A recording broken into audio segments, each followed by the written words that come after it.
সাবেক প্রধানমন্ত্রী শেখ হাসিনা ও সাবেক স্বরাষ্ট্রমন্ত্রী আসাদুজ্জামান খান কামালকে দেশে ফেরাতে সরকার আইনি প্রক্রিয়া অনুসরণ করছে বলে জানিয়েছেন প্রধান উপদেষ্টা ডক্টর মোহাম্মদ ইউনূস।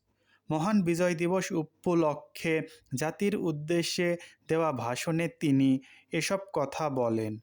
ভাষণে তিনি বলেন, জুলাই-আগস্ট গণ-অভ্যুত্থানকালে সংগঠিত হত্যাকাণ্ডের বিচার কার্যক্রম যথাযথ আইন প্রক্রিয়ায় এগিয়ে চলছে। আন্তর্জাতিক অপরাধ ট্রাইব্যুনাল ইতিমধ্যে একটি মামলার রায় ঘোষণা করেছে। ওই রায়ে গণ-অভ্যুত্থানকালে সংগঠিত নির্বিচার হত্যাকাণ্ডের প্রধান নির্দেশদাতা হিসেবে পতিত ফ্যাসিস্ট সরকারের প্রধান শেখ হাসিনাকে দোষী সাব্যস্ত করা হয়েছে।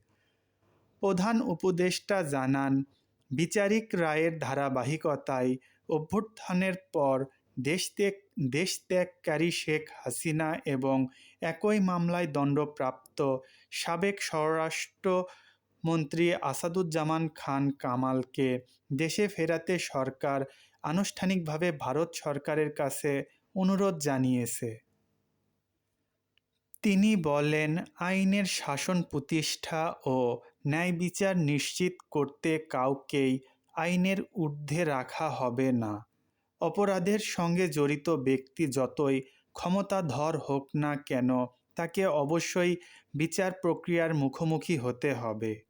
প্রধান উপদেষ্টা আরও বলেন, জুলাই অভ্যুত্থানে নিহত ছাত্র, শ্রমিক ও সাধারণ মানুষের বিচার পাওয়ার অধিকার নিশ্চিত করা অন্তর্বর্তীকালীন সরকারের অন্যতম প্রধান অগ্রাধিকার। এক্ষেত্রে আন্তর্জাতিক মানদণ্ড অনুসরণ করেই বিচার কার্যক্রম পরিচালিত হচ্ছে বলে তিনি উল্লেখ করেন। ভাষণে তিনি দেশবাসীকে আশ্বস্ত করে বলেন, প্রতিশোধ নয়, বরং ন্যায় বিচার ও আইনের শাসনের ভিত্তিতেই নতুন বাংলাদেশ গড়ে তোলা হবে।